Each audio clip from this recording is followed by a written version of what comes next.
Y el título de este mensaje se llama Men Up. Men Up. Sé hombre. Men up to get to the impossible. Sé hombre o sé mujer para llegar a lo imposible. Men up to get to the impossible. Sé hombre o sé mujer para llegar a lo imposible. Amén. Ese es el lema de este año. Tenemos un concepto muy distorsionado y muy oscurecido, así muy raro de lo que es ser hombre. ¿No es cierto? Muy raro de lo que es ser mujer. Y yo quisiera que nosotros vayamos a la palabra para que podamos de ahí apoyarnos, obviamente, como la plataforma sólida sobre la cual el Señor nos quiere en este día ministrar. Y nos hace un llamado el Espíritu Santo a que seamos hombres o mujeres, sino hombre o mujer para llegar a lo imposible. Primer libro de Reyes, capítulo 2. Dice así, este es el Espíritu Santo hablando, porque es que sucede que en el Nuevo Testamento nos dice que toda la Escritura es inspirada por Dios. Muy bien, entonces esto es el Espíritu Santo hablando. Porque yo a veces uso esas líneas, porque es que hoy se oye de tantas cosas raras, de tanto pluralismo, donde muchos creyentes han descartado completamente el Antiguo Testamento y aún parte del Nuevo Testamento, y están solamente refugiándose en algunos evangelios, algunos pasajes que solamente hablan de la gracia y de la prosperidad. Pero la Biblia nos dice, toda la Escritura es inspirada por Dios y es útil. Amén. De ahí partimos para el capítulo 2 del primer libro de Reyes y dice así: llegaron los días en que David había de morir. Ni siquiera David se salvó de eso. Y ordenó a Salomón su hijo diciendo: yo sigo el camino de todos en la tierra. Esfuérzate y sé hombre. El término lo vamos a aplicar, aunque esto fue en hebreo, pero lo vamos a aplicar para hombre y para mujer, porque ese es el contexto bíblico, ¿verdad? Es para hombre y para mujer. En Cristo, dice Gálatas, ya no hay mujer ni varón. Desde ese punto de vista, que Dios a todos nos trata uniformemente y a todos nos ama con amor inquebrantable. Y mire lo que le dice, este es el papá diciéndole al hijo, le dice: esfuérzate y sé hombre. ¿Para qué? Aquí viene.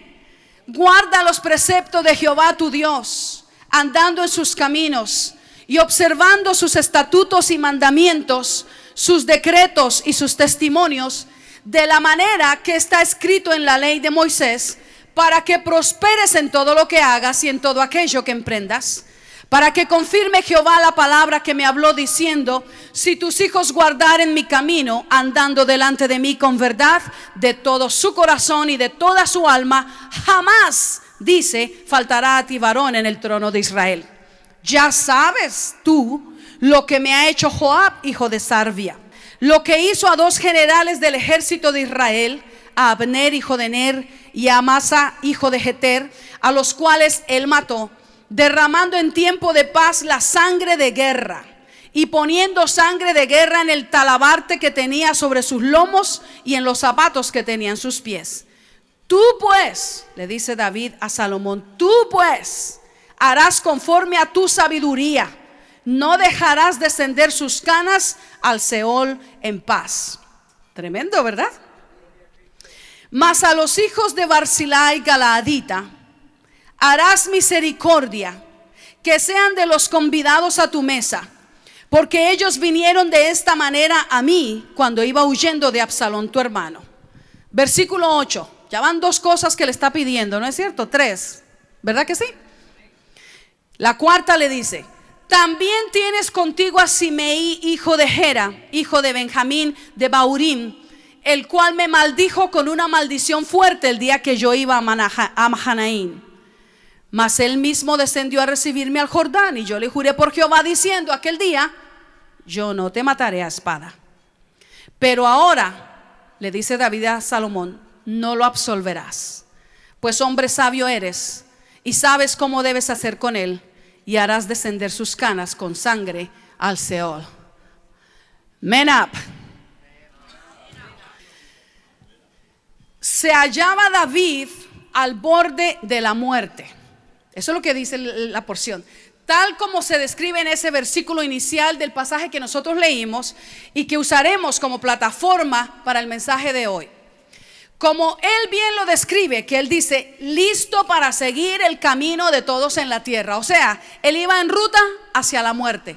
Y en un momento tan importante en lo que queda de su vida, él le entrega este consejo a su hijo Salomón, el cual había sido coronado rey sobre Israel. Es cierto que el reino, debido al pecado de David, se empezaba a resquebrajar, pero oficialmente todavía no había sido dividido el reino. Todavía se mantenía de cierta manera aliado y todavía se mantenía de cierta manera bajo un solo reinado, aunque se estaba resquebrajando. Ese reino terminó dividido en dos: el reino del sur y el reino del norte. Israel con 10 tribus y el reino del sur, Judá, con otra tribu también. Amén. Eso fue después, pero ahí no vamos a entrar hoy. David, el más grande, temible y poderoso rey de Israel, aquel varón que según la escritura y según la declaración que él mismo da unos capítulos más adelante, inspirado por el Espíritu Santo, según esa porción dice que fue levantado en alto. Se habla de David como el ungido del Dios de Jacob, el dulce cantor de Israel, aquel sobre el cual reposaba de Dios la promesa y un pacto eterno que Dios le había hecho a la casa de David, diciéndole: nunca faltará varón de tu casa que se siente en tu trono. Tremendo, ¿verdad? Qué Dios tan maravilloso. David, el más temerario de todos los reyes y de los guerreros, aquel que aunque fuerte y baja fuera su caída, también fue honorable en su arrepentimiento y en su restauración. Aquel que entre las muchas cosas que le heredó a su hijo, al sucesor a su trono, a Salomón, le heredó también los planos para construir el templo a Dios. Porque los planos del templo Dios no se lo dio a Salomón, se lo dio al papá. Amén, tenga eso claro. O sea, Salomón se llevó toda la gloria del edificio, pero los planos y los materiales y mucho del diseño y muchas de las leyes que tenían que observar para la construcción, Dios se la confió fue a David. Oye, eso es tremendo, tremendo, alabado sea Dios. Esa fue una de las cosas que David le heredó a su hijo. Pero además de esa herencia, también le heredó una fama tremenda, extraordinaria, por la cual, según la escritura, ningún rey de la tierra tuvo tan siquiera la intención de combatir a Salomón en guerra. ¿Sabe por qué? Según la escritura lo que dice, porque ellos recordaban quién había sido su padre. Amados hermanos, en síntesis, esta es una breve descripción del hombre que en la postrimería de sus días le aconseja esto a Salomón. Y que en este día es el consejo que el Espíritu Santo nos lleva a nosotros a reflexionar, y oramos que con su ayuda nosotros podamos poner por obra este consejo. Y este consejo comienza de esta manera, porque todo lo que se desenvuelve se encierra en una línea, en una oración casi frase compuesta de tan solo 2 palabras que dice: man up, sé hombre. Sé hombre. Ahora, sé hombre, ¿para qué? Lo primero de esos versículos que nosotros encontramos es, yo quiero hablarle de 4 cosas, y hoy le voy a hablar comenzando de esta primera línea que dice: sé hombre para guardar la palabra de Dios. Man up to observe God's word. Sé hombre para guardar la palabra de Dios. Hombre para guardar los mandamientos de Dios. Hombre para andar en sus caminos, para observar sus estatutos. Hombre para observar sus decretos. En resumen, prácticamente él está diciendo: sé hombre para vivir para Dios. ¿A usted no le parece eso curioso? ¿No le parece eso curioso? Porque es que eso no se escucha. Mire, cuando un niño se cae y de repente y el niño se raspa bien fuerte la rodilla y está todo sangrado, y el papá a veces un poco machote le dice: sé hombre, no llores, que las que lloran son las viejas. Ese hombre, el niño está casi, se partió 3 dientes, se dobló los dedos y el niño está queriéndose aguantar porque le toca. Ese es un concepto distorsionado de hombría. Porque le estamos enseñando al niño que ser hombre es no llorar. Ser hombre es mentir que le duele. Ser hombre es no mostrar vulnerabilidad y resulta que eso nos hace todavía más vulnerables. Pero usted no encuentra eso en la Biblia. ¿Usted no le parece eso curioso? Ser hombre aquí comienza a decir, sé un macho, macho. Y en la mujer, mujer, mujer. Sé bien mujer. ¿Para qué? Para guardar la palabra de Dios. Para vivir de acuerdo a los estatutos de Dios. Man up to keep God's word in your heart. To obey His commandments. To observe His law. To walk in His ways, to live up to His expectations. Put simply, man up to live your life pleasing to the Lord. Así de sencillo. Sé hombre para que puedas vivir una vida de acuerdo al carácter de lo que Dios espera de ti. Porque déjame decirte algo. Let me tell you something.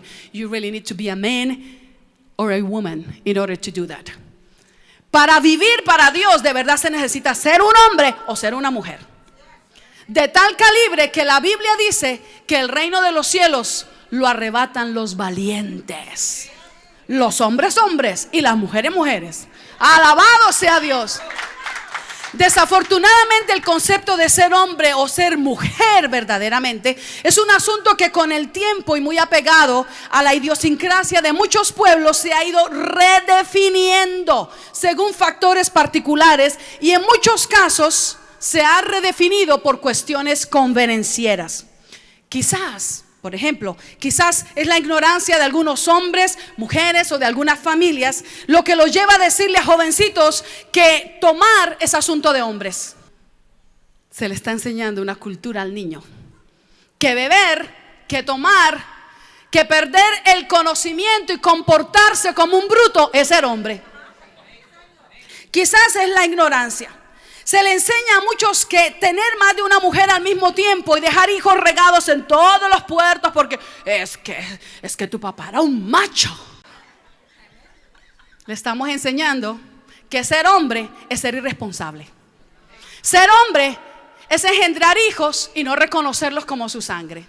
Ser hombre es de verdad no ajustarse el pantalón en su momento y aguantar la tentación. Se le enseña a muchos eso. Que una mujer de verdad, se enseña en algunos lugares, debe haber experimentado con varios hombres o haber tenido relaciones sexuales antes que llegue a cierta edad, porque de lo contrario no tiene derecho a decir nada. Sí, hermanos, así es. Eso es un pensamiento y es una cultura que se ha proliferado fuertemente. Ser hombre en algunos lugares se asocia con ser violento. Algunos creen que el ser agresivo, gritón, es ser muy hombre. ¿Y por qué le pega a la mujer? Porque no me planchó el pantalón, porque no me planchó la camisa, porque se le quemaron los frijoles, porque no sabe echar tortillas, no lo sabía antes de casarse. ¿Y por qué le pega a un niño que no se puede defender cuando no hay razón para disciplinarlo? Y si lo disciplina tiene que ser dentro de la cordura, no para destruirlo ni matarlo, sencillamente para corregirlo. Amén. ¿Y por qué le pega? Porque yo soy muy hombre y a mí así me formaron. Y la mujer, ¿por qué le da al marido y le tumba los dientes? Porque yo soy muy, muy macha. Mire, yo he conocido mujeres que son más machas que un macho.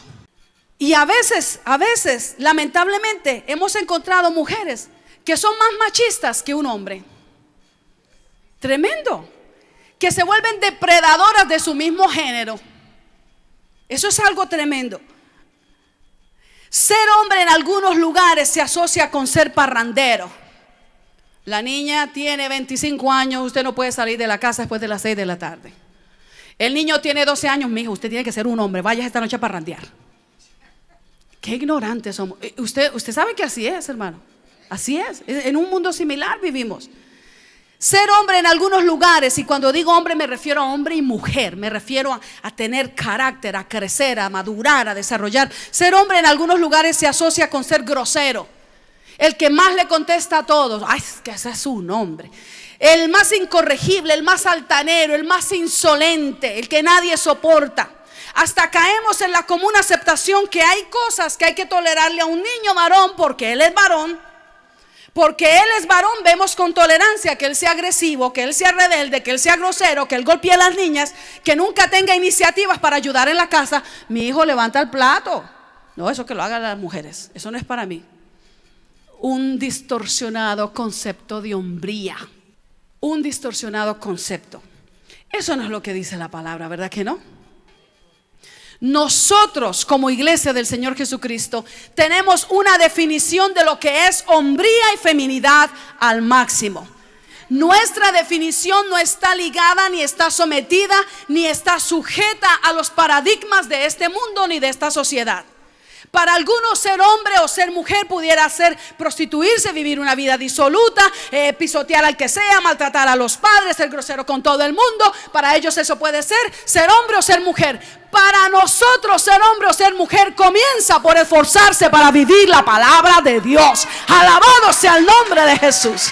Ser hombre o ser mujer es desarrollar el carácter, el calibre, el nervio de decirle no al pecado y sí a Cristo, porque yo quiero ser hombre o quiero ser mujer para Él. Oiga, eso es muy diferente, eso es radical. De acuerdo a esta escritura, ser hombre o mujer es un sinónimo en primer lugar de tener el calibre, de resolverse, de tener el nervio, de dar el ancho, de firmar un compromiso de guardar la palabra de Dios. Aleluya. ¿Cuántos le dan la gloria a Dios? Permítame, hacemos un recorrido por una etapa en la vida de David. ¿Por qué David diría ese consejo tan tremendo que ayer incluso el conferencista lo mencionó? ¿Por qué él diría ese consejo tan tremendo en el momento en que él está a punto de partir de esta tierra? Le voy a hacer un recorrido breve, tal vez parafraseado, de la vida de David o de una etapa de la vida de David que a mi parecer, en mi opinión, tuvo gran influencia sobre él, sobre David. Y pudiera ser, amada iglesia, pudiera ser que este evento lo hubiera marcado de tal manera que muchos años después de haberlo vivido, aún David lo recordaba y quizás fue un factor influyente para que le diera este consejo a su hijo Salomón. ¿Listos? ¿Para cuál es? El rey Saúl había desobedecido a Dios. Usted sabe que el rey Saúl fue el primer rey sobre Israel. Él había desobedecido a Dios. Dios lo había llamado de entre la multitud, lo escogió no por mérito propio, sino porque lo que tiene que ver con el llamado de Dios es estrictamente originado en Dios y Dios tiene su propio criterio. Algunos creen que Dios lo llama porque habla muy bien, porque tiene carisma, porque es bonito, porque se viste mejor que otros, usa mejores colonias, porque es más alto que otros, porque es más gordo que otros, es más esbelto, porque va mucho. Eso no tiene nada que ver. El llamado ni siquiera tiene que ver con el género. ¿Para qué perdemos tiempo en discusiones? Ni siquiera tiene que ver con el género. El llamado se origina en Dios, en su corazón, y es un criterio estrictamente establecido por Dios. Y Dios, en su criterio soberano, escogió y llamó a Saúl. Eso es lo que dice la palabra. Envió a Samuel, el profeta y el juez que estaba operando sobre Israel, para que lo ungiera como rey, el primer monarca sobre Israel. Entre los estatutos que Dios le estableció a Saúl como rey, le estableció que obedeciera primero la ley de Dios. Que si Dios le decía, haz esto, tenía que hacer eso. Muy contra cualquier otro concepto, él tenía que obedecer a Dios. Y sucede que Saúl, después de que está en el gobierno, después de que está reinando, comete el grave error de pensar que él es más inteligente que Dios. Que Dios le dice a él, o Dios nos dice a nosotros los creyentes, hay que orar. Y uno dice, ¿tanto orar? Yo creo que ya oré enero para el resto del año, ¿verdad? Entonces a veces nosotros nos creemos más inteligentes que Dios. Y Saúl tenía un poquito ese problema. Yo no sé si era colombiano, tal vez también tenía algo de colombiano, salvadoreño, no lo sé, pero puede ser. Sucede que Saúl se imagina, se cree que él es más inteligente y más brillante que Dios, él sabe más, y comete la gran falta de desobedecer lo que Dios le había ordenado. Dios lo desecha del reino, Dios le quita el reinado, Pero aún mayor, Dios retira de Saúl su presencia. Esto es algo que a mí me ha revolucionado cada vez que lo leo. Dios retira su presencia, porque hasta entonces Saúl disfrutaba no solamente de la gloria, del glamour, de las riquezas, del poder, del uso de autoridad, de los servicios, o no solamente de eso. Es que Saúl disfrutaba de algo maravilloso que no tiene precio ni comparación, que se llama la presencia de Dios comunando en nosotros. Pero Dios le retira hasta su presencia. Eso es algo tremendo. Aunque él, Saúl, siguió en el poder todavía muchos años más, ya él no tenía el respaldo de Dios sobre su reinado, y ya la presencia de Dios no se movía en el ser interior de Saúl. Eso usted lo va a encontrar en el primer libro de Samuel, capítulo 15 en adelante. A causa de su rebelión, la presencia de Dios le había abandonado, y su falta de arrepentimiento, de un arrepentimiento sincero, le trajo como consecuencia crisis emocionales y desbarajustes mentales, además de su sequía espiritual, porque es lo que usted va a encontrar en la forma en que él se conducía. En varios capítulos del primero y segundo libro de Samuel se nos describen escenas como esta. Póngale el ojo. Saúl caía en una ira desorbitante. Eso lo dicen los capítulos del primero y segundo libro de Samuel. Saúl caía en una ira desorbitante. Y póngale atención, porque si alguien aquí sufre de eso, de esos arrebatos de ira, de enojo, que usted tiene anger management problems y todo eso, eso no es normal. Usted se puede enojar. Y de hecho el enojo es una emoción saludable porque nos ayuda a liberar frustración interna. Lo que usted no puede es actuar irasciblemente bajo el enojo, y tampoco puede conservar el enojo hasta que anochezca. Y Saúl caía en esa ira desorbitante, se hallaba enojado, pasaba de estados de ánimos muy extremos. En un momento estaba celebrando y al otro momento estaba lleno de ira, de enojo, de frustración. Y es tanto que la Nueva Versión Internacional dice que él caía en momentos que parecía que estaba en trance. ¿Usted ha visto a alguien en trance? Algunos de los que estaban en trance. Ellos están ahí, están escuchando, lo practican mucho. Nosotros los cristianos no practicamos eso. Amén, no, eso no es para nosotros. Pero hay gente que no son del reino de la luz que sí los practican.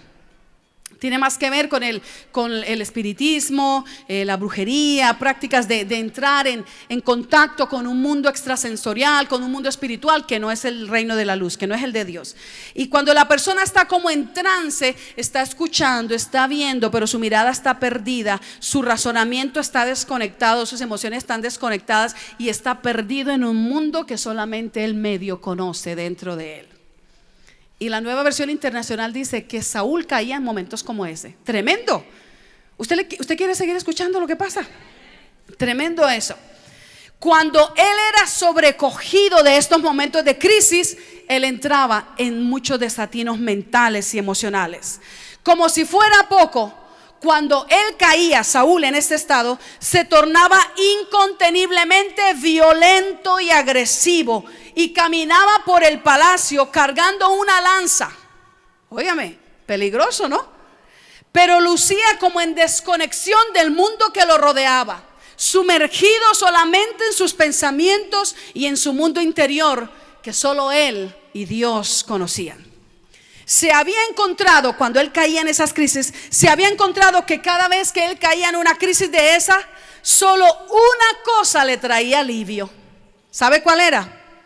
Mandaban llamar a David, un muchacho diestro en la música. Ay, es importante el ministerio de alabanza. Sí, hermano, un muchacho diestro en la música, habilidoso.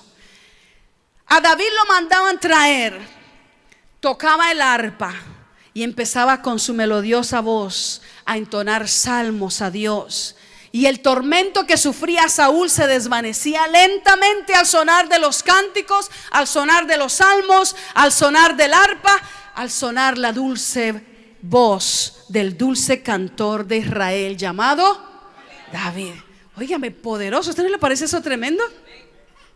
Hubo también ocasiones, amados hermanos, por lo menos 3 que la Biblia menciona, aunque puede ser que hubo más, en que mientras que David estaba cantando y tocando y Saúl estaba siendo aliviado de ese tormento que experimentaba espiritualmente, emocional y mentalmente, Saúl se atrevió a tirar la lanza contra David para matarlo, y en su corazón decía: si por lo menos lo dejo clavado contra la pared.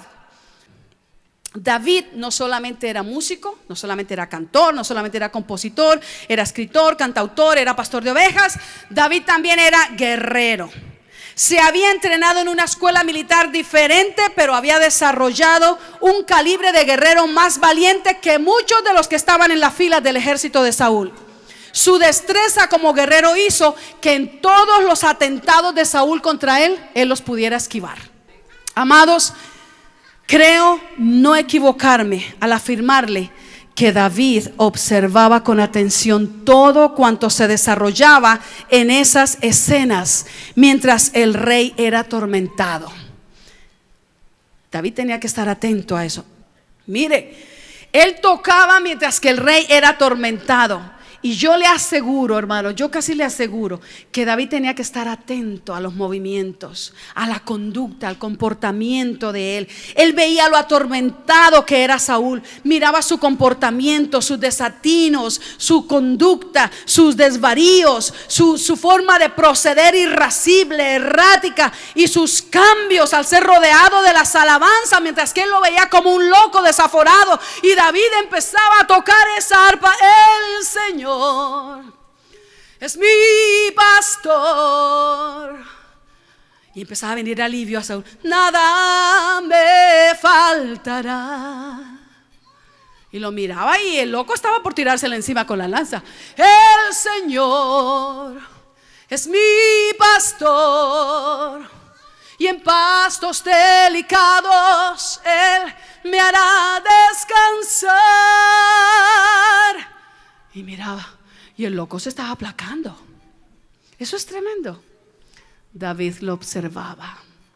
David estaba viendo lo que estaba pasando. Y luego de adorar y tocar para Dios, David observaba lo que ese momento de ministración de la presencia de Dios producía en la vida de aquel infeliz con título de rey. ¿Usted entiende por qué ahora David le dio ese consejo a Salomón? Él observaba cuando Saúl entraba en paz, cuando tenía quietud, cuando tenía reposo, cuando podía descansar, cuando lo dejaba dormido plácidamente, cuando se olvidaba de su agresividad, de su hostilidad, de su violencia, y se tornaba nuevamente en un hombre sensible, vulnerable, y entraba en reposo. Y David podía agarrar el arpa y decir: otro día que he vivido. Gracias, Señor, por permitirme ministrar. Es tremendo, hermanos. David era relativamente joven. ¿Usted qué cree que esas imágenes impactaron en su vida? ¿Sabe lo que estoy segura que David concluyó? David tuvo que haber concluido algo similar a esto. El monstruo en que el rey Saúl se convierte con desatinos emocionales, mentales, son producto de que la presencia de Dios le ha sido retirada por causa de su desobediencia. Solo hay un camino, tuvo que haber pensado David, solo hay un camino para no caer en ese estado, y ese camino es obedecer, guardar la ley de Dios, vivir para Él. Y si algún día caigo, si algún día peco, si algún día fallo, mi única solución, mi única puerta de escape es el arrepentimiento sincero y acogerme a su gracia divina con un corazón contrito y humillado. Aleluya. Oh, gloria a Dios. Amada iglesia, tiene que ser que esto era una convicción innegociable en el corazón de David, porque en varios de sus salmos lo expresa muy cándidamente. En los salmos que pronunciaron sus labios cuando cayó con Betsabé, y vamos a leer una parte de ellos. Y fue desagradable delante del Señor su caída.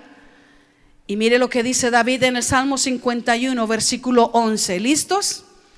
No me eches de delante de ti y no quites de mí tu Santo Espíritu. El único que puede retirar de tu vida su presencia divina, su Espíritu Santo, es Dios, a causa de un pecado deliberado y una actitud de no arrepentimiento.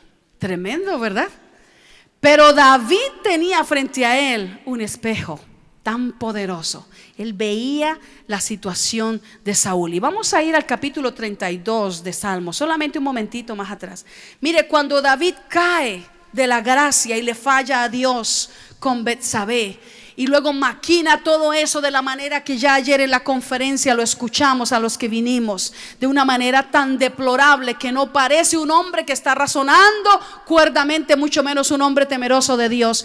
Pero mire el Salmo 32, lo que David declara de los estragos del pecado. Bienaventurado, dichoso, aquel cuya transgresión ha sido perdonada y cubierto su pecado. Bienaventurado el hombre a quien Jehová no culpa de iniquidad y en cuyo espíritu no hay engaño.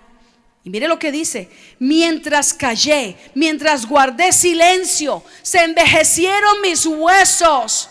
Quiere decir, mis huesos se fueron consumiendo por mi gemir de todo el día.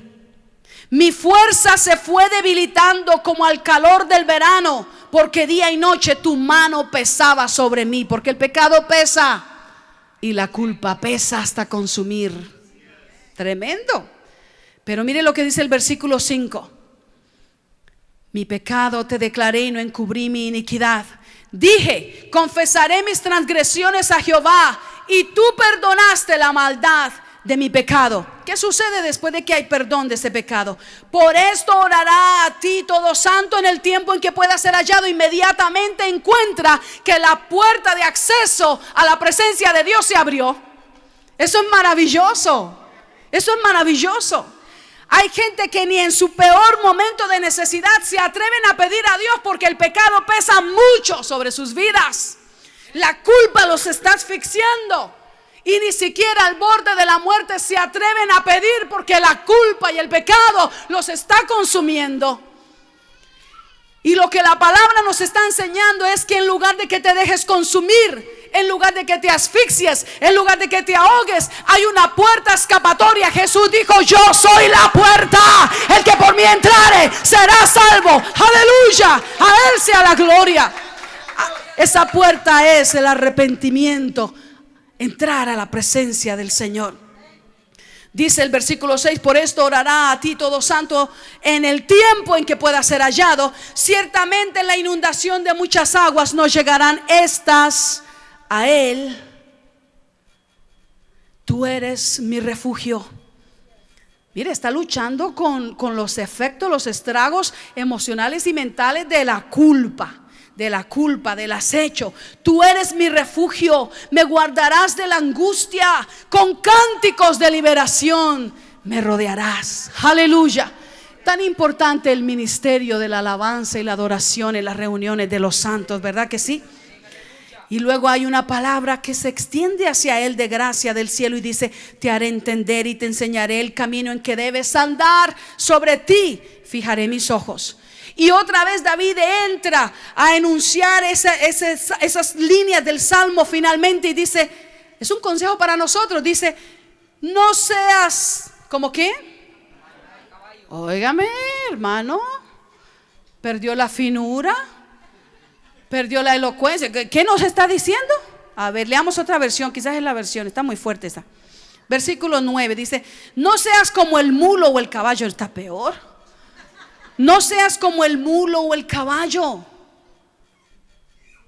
que no tienen discernimiento, que no entienden, que han de ser sujetados con cabestro y con freno, porque si no es así, no se acercan a ti. Muchos dolores habrá para el impío, mas al que espera en Jehová le rodea la misericordia. Aleluya. Amados hermanos, David había sido testigo ocular de los efectos que producen los seres humanos el insistir caminar lejos de Dios.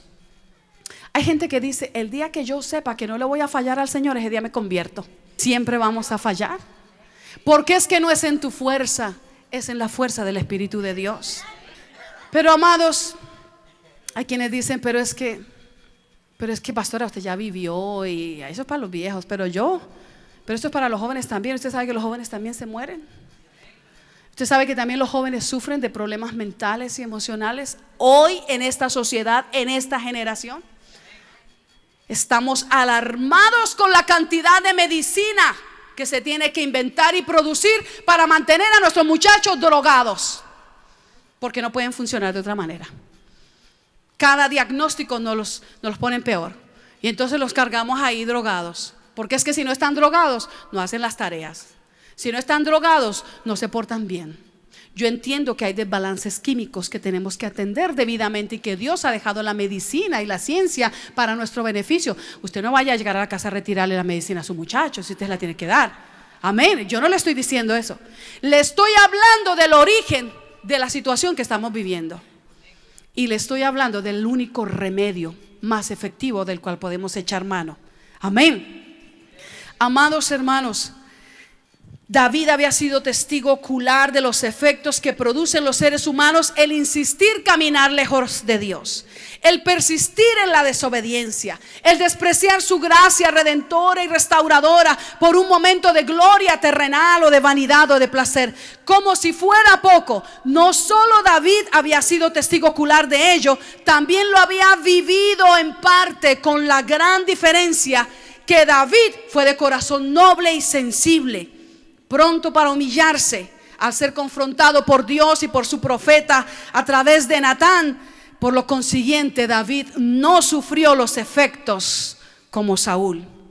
Sí llevó consecuencias, pero fue restaurado porque se dio la oportunidad de abrazar el perdón y la remoción de la culpa que solo Dios la puede dar al ser humano cuando venimos a Él arrepentidos. ¿Sabe cuál era el gran dilema en el pueblo en el tiempo de la ley, cuando ofrecían sacrificios y holocaustos? Que ellos preparaban el animal, el cordero, y lo ofrecían en el altar. Y ese humo de todo eso que se está quemando subía, y ahí venía un hombre, una familia, venía una mujer, y traían, ya hubiera sido un corderito o una cabrita, lo mejor que podían traer, y lo degollaban, porque era el requisito en la ley, y la sangre se derramaba y las entrañas se consumían y todo aquello, y ese olor subía, y a veces el viento venía y se llevaba todo ese humo. Y dice una parte de la literatura rabínica que la gente estaba expectante si ese humo del holocausto subía directo o si el viento se lo llevaba a otro lado. Y dígame usted, ¿dónde es que no sopla el viento? Pero la literatura rabínica dice que la gente quedaba expectante si el humo subía y subía derechito, derechito. Y si subía derechito, eso usted no lo va a encontrar en la Biblia. Está en la literatura rabínica de la Midrash, que se llama, que son los rabinos elaborando sus compendios, sus comentarios con relación al Antiguo Testamento. Y la gente se quedaba mirando, y de repente el viento venía y se llevaba el humo para todos lados, y ellos salían cargados porque ofrecieron sacrificio, pero se llevaban la culpa. Hebreos dice que hubo un cordero maravilloso, profetizado por Isaías, que fue callado al matadero, pudiéndose quejar, pudiendo decir, pero es que Mariluz no me va a ser fiel. ¿Yo por qué voy a poner mi cuero por ella si ella no me va a ser fiel? Lelis tampoco me va a ser fiel, Carolina tampoco. ¿Yo por qué tengo que morir? Yo soy justo. No, el profeta dice que él fue callado al matadero, sabiendo que iba a ser sacrificado. Gloria a Dios. Y Hebreos dice que esa única ofrenda perfecta se encontró en Jesús. Y desde que Él ofreció esa ofrenda, que fue su vida, ya nunca más fue necesario que se degolle un animal indefenso, inocente en un altar, porque ya Jesús pagó el precio de nuestra salvación. Eso es lo que dice Hebreos. Dice, ya no se necesita más ofrendas de esas. Ya no tienen que traer palominos, ni corderos, ni un chivo, ni una cabrita. Ya no lo tienen que traer el día de Yom Kippur. Ya no tienen que traer bueyes, porque es que ya el cordero inmolado de Dios pagó el precio. Y esa ofrenda fue perfecta. ¿Por qué fue perfecta? Porque consiguió para ti y para mí perdón, redención del pecado y limpieza de la culpa. Dele a Dios la gloria. Aleluya, aleluya. Gloria al nombre de Jesús. ¿Cómo podemos nosotros ser recipientes de esa bendición? Solamente por la puerta del arrepentimiento genuino en Cristo Jesús. Lo he dicho en varios mensajes, amada iglesia, durante varios años, y hoy lo voy a repetir. Hoy por hoy se habla de tantas enfermedades mentales: esquizofrenia de diversas clases, conducta bipolar, conductas compulsivas, obsesivas, depresión. Hay tanta juventud que sufre de depresión, tanta gente que sufre de depresión. Muchos sufren de delirio de persecución, como Saúl. No solamente de delirio de persecución de la inmigración, sino que delirio de persecución de todo. Están caminando, están todo el tiempo mirando por... Mira, hermano, eso es cuando la culpa está acosando a la persona. Cuando hay traumas ahí que están despiertos, están vivos, están recordándole cosas. Eso es increíble.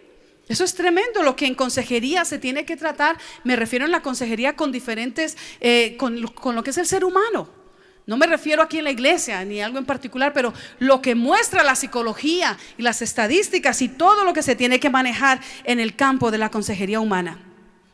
Muchos de los males, muchas de las enfermedades mentales que vemos hoy en día en esta generación y en esta sociedad muy particularmente, tienen su raíz en el desacato, en la falta de valor con que la gente, y hablo de creyentes también, más que todo, la falta de valor con que la gente mira la palabra de Dios. ¿Usted no se ha dado cuenta que hay gente que tiene tiempo para ir a una sesión de consejería, así sea a las 3 de la mañana? Ellos están dispuestos a ir, a reunirse conmigo, el que sea, a las 11 de la noche, donde sea, en el 8º día. La semana tiene 7, pero yo me invento un 8º para ir, pastor, a la reunión. Ahí consiguen los permisos necesarios, pero no tienen tiempo para ir a escuchar la palabra de Dios. Lo que la consejería puede hacer es algo completamente secundario, completamente como parte de un proceso de seguimiento. La consejería no puede hacerlo, solo la palabra de Dios lo puede hacer. ¿Sabe qué poder tiene la palabra de Dios? De meterse en lo profundo de su ser y arrancar ese corazón concupiscente, ese corazón necio, ese corazón grosero, ese corazón rebelde, sacarlo de ahí y crear un nuevo corazón. Eso solo lo puede hacer la palabra de Dios. ¡Aleluya! El problema de muchos en la generación de hoy tiene que ver con la actitud de desprecio y de desdén con que muchos observan la palabra de Dios. Por lo consiguiente, la única solución efectiva para la salud del alma, para la salud del corazón, de la mente, del ser integral, del hombre, es lo que David le aconsejó a su hijo: sé hombre. ¿Para qué? Para guardar la palabra de Dios. Aleluya. ¿Cuánto le dan la gloria a Dios por ello? Be, amen, men up to keep up with God's commandments in your heart. Men up to live a life that is pleasing unto the Lord. Men up. Because it really takes a man and a woman to be that. Aleluya. Gloria al nombre de Jesús. Yo sé que el Señor está llamando a la niñez, a la juventud, a los varones, a las mujeres, to man up, a crecer, a madurar, a ser hombres de verdad. La Biblia habla de hombres de verdad, hombres y mujeres de verdad, que vivimos de acuerdo al criterio divino. No es fácil en esta generación. Es difícil en este tiempo vivir la palabra. Es muy difícil. Estamos en días en los que se está redefiniendo la doctrina, redefiniendo muchas cosas. Hoy peor que ayer, porque es que hoy el Señor, que es autoridad sobre la institución religiosa más grande del mundo, declara que no hay infierno. Entonces, ¿para qué usted quiere ir al cielo? Pues aquí no hay infierno. ¿Usted de qué se va a querer librar?